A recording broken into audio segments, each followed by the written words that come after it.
What's up, YouTube? I am Mike, and another episode of Two Car starts right now.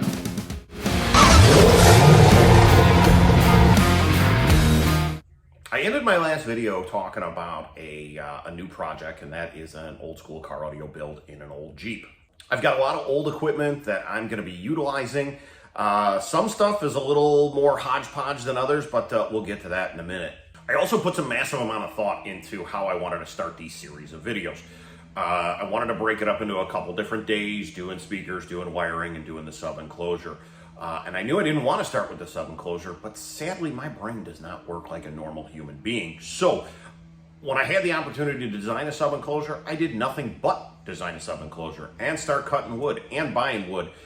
And in addition to that, I almost took two of my fingers off with my router table. So guys, please, if you're going to do something like this, be careful. Today's video is not the way I wanted to start, but it's kind of hard to work when you only got 8 digits. The only new products I bought for this project is the wiring. I wasn't going to reuse or use any type of scraps that I had laying around.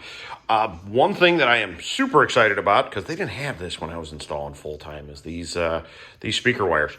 It's about the size of a 4-gauge, and it gives you all 4 speakers and a turn-on, one simple package that you can run down the side of the Jeep, and it'll... It makes it real nice and easy. Plus, on top of it, you know which wire's which when you get to the front or the back. 4-gauge kit, Canucks concept, KNU concept, whatever, however you pronounce it. It's a nice little kit, and it wasn't too expensive. Comes with all the fuse holders, comes with all the connectors that you need. Even comes with speaker wire, which is fantastic. Did come with a turn-on and did come with a set of RCAs. However, if we look at this has got a turn-on built into it, so we may use that one. Not 100% sure yet. We'll figure that part out. I did upgrade my RCAs for signal, and these are a 4-channel RCA. For amplification, we are going to use this guy, which is a Precision Power PC650. This is a 6-channel amplifier. The only thing I don't like about this amp is it's only got 4 inputs for my signal. So I can't use the sub control built into the radio. Now, I may be able to combine the fronts and use the rears for sub and then not have a fader, which I'm okay with. So we're gonna play around with that when I get it installed and figure out the best opportunity to be able to try and use that sub enclosure. However, if I really wanted to, I could go out and buy myself a a Precision Power Cubase that I can mount somewhere in the Jeep. As for sub, we are going to go ahead and put in the this guy, which is an ADS 308RS. Once again, another old school sub. It is a dual voice coil woofer. These guys love sealed enclosures, and I've designed something, so I'm going to show you guys what that is here in a minute. I also throw my golf clubs in the back of my Jeep constantly, and this is a grill. It's a JL grill for a W0 that used to go right in between the rubber. But if you notice, it fits really, really well on top of that. So I'm going to integrate that into the enclosure. Since you saw the sub, let me show you the enclosure. I don't know what you guys use to design anything along these lines, or if you're very artistic. I am not. So I have been using Google SketchUp for quite a while now, and I really like the way it works. I can virtually build something without using a bunch of material, and then I won't get mad, and I can just start over if I don't like it. But this is what I thought of. It's going to be in a factory location. It's going to be roughly right about a half a cubic foot, and it's going to have a pretty good flow to it. It's going to flow along with the backside of the wheel well, and it's going to be tucked up against the side, so I can still throw my golf clubs in. This is where the JL grill is going to be. I'm going to wrap it in a gray carpet that's going to match the carpet in the Jeep. This is going to be vinyl, and I may do a little bit of router action on here, so it'll be cool to see what it looks like when it's all said and done. As far as the way it looks, we're going to do rounded edges, and we're going to do some stacking. We're going to do some kerfing. Not 100% sure on what I want to do as far as that goes. Stacking takes a lot of material, but it does work out real well. So hopefully you guys like it. Let me know in the comments what you guys think. So I pulled these two boxes down, and this is stuff that I've accumulated over years. Some stuff is older than others, like this Music ISAC disc from 2001. I've got a box full of speakers here. Some are from the Porsche, some are from a buddy of mine that just wanted to throw them out. And I'm like, you're not doing that. Combination of JL, ADS, mostly JL. But I'm going to go through this box right now, and let's find some speakers for this thing. I've got two sets of XR 653 three-ways, 6.5-inch woofers. So we're going to look at, so we'll put a set of these off to the side for right now. I'm going to test each one of them to see exactly which one I want to use. But I've only got three-way crossovers in here. Oh, here we go. VR 525s, set of separates. These are what I wanted to use for the rear. I knew I had these in here, so we're going to put these off to the side because I know I wanted to use those for the rear. I've also got the crossovers to go with them. We'll put those off to the side. And here are the these are the tweeters from the Porsche. And these are the ones I've also been beating on for about 10 years plus. So we're going to put these off to the side. If worse comes to worse, I'm going to use the cups for these guys. And then if I look at my tweeter selection here, I've got ADS tweeters. I've got, geez, how many ADS tweeters do I have in here? So I dug through the box of goodness and I found a few more tweeters. Wow, I had no idea I had this many. But I have made some full decisions. And the rears, we're gonna use these VR rears, the 5.25-inch mid bases, the crossovers that go with it. In the front, we are gonna use these ADS crossovers. We're also gonna use the ADS, or the JL Audio VR, no, these are XR, JL Audio XR mid bases. I've got two different sets, so if these don't work, I got another set to be able to go ahead and use. Now, tweeters. I don't know what tweeters I'm going to use. I've got cups that I could potentially use or not use. I don't know. Now, the VR set, I've got VR tweeters to go with them.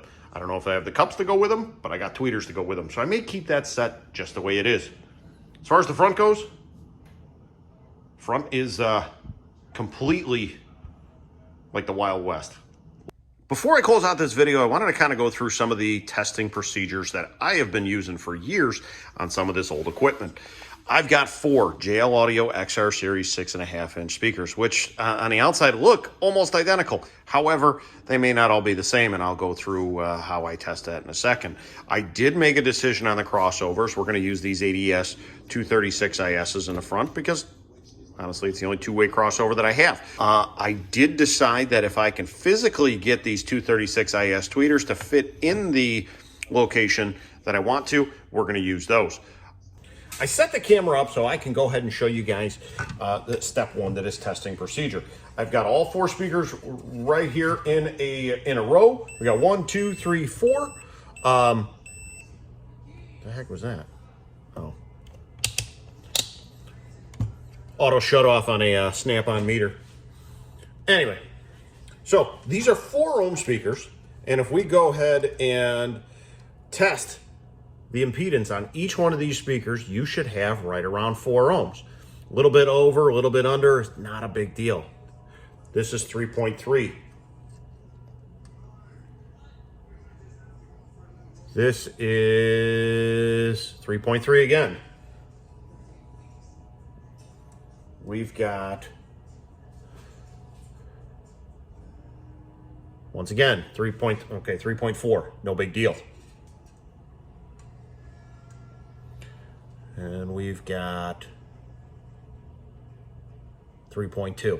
Okay, so each one of these have got the proper impedance. If we come back to one of these woofers, and the next test you're going to want to do is set your leads up.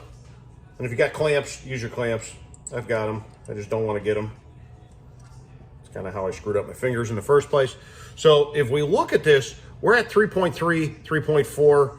ohms on this guy. If we move the woofer up a little bit and down a little bit, it's going right along. The impedance is moving up and down just like it's supposed to. You know, the problem is if you go ahead and move your voice coil or your cone up like a quarter of an inch, does it spike? Does it go to mega ohms? Does it go to an open signal? That's a bad speaker.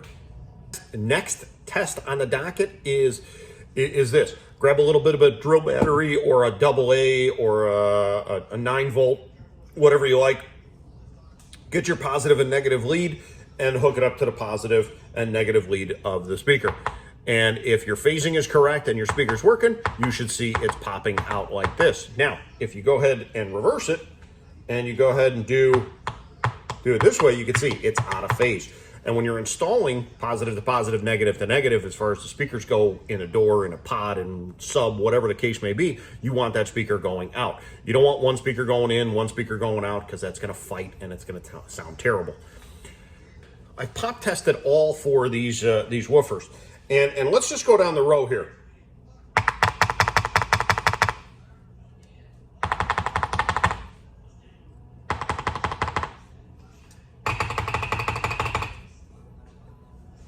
Did you guys see a difference in the tones on the two outer ones? Let me do it again.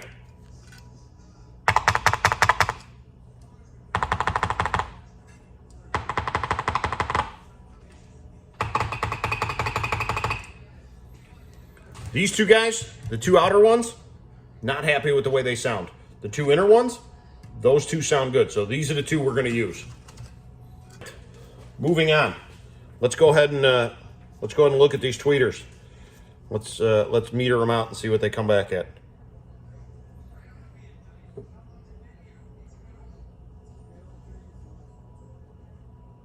.1 on that guy.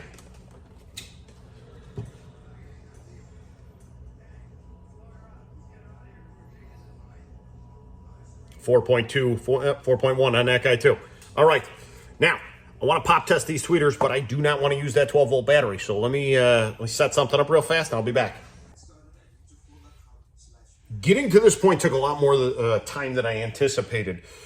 Part of the reason is that ADS crossovers have this little bi-amp jumper that was cut on both of these guys. So I had to take the crossovers apart and redo the jumper on both of these guys. The other thing they've got is they've got a high, medium, and low as far as tweeter brightness. So I'm going to put both of these on medium for this test procedure that I'm about to do. So if we look at doing grabbing our battery with our negative, I got brown for negative and orange for positive.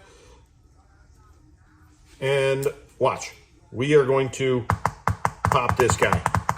And I don't know if you can hear that on camera, but tweeter is popping just as much as the woofer is. Woofer feels and sounds pretty good. This is also testing the crossover, tweeter, and wiring all in one. So it works out really well. Let's test the other one.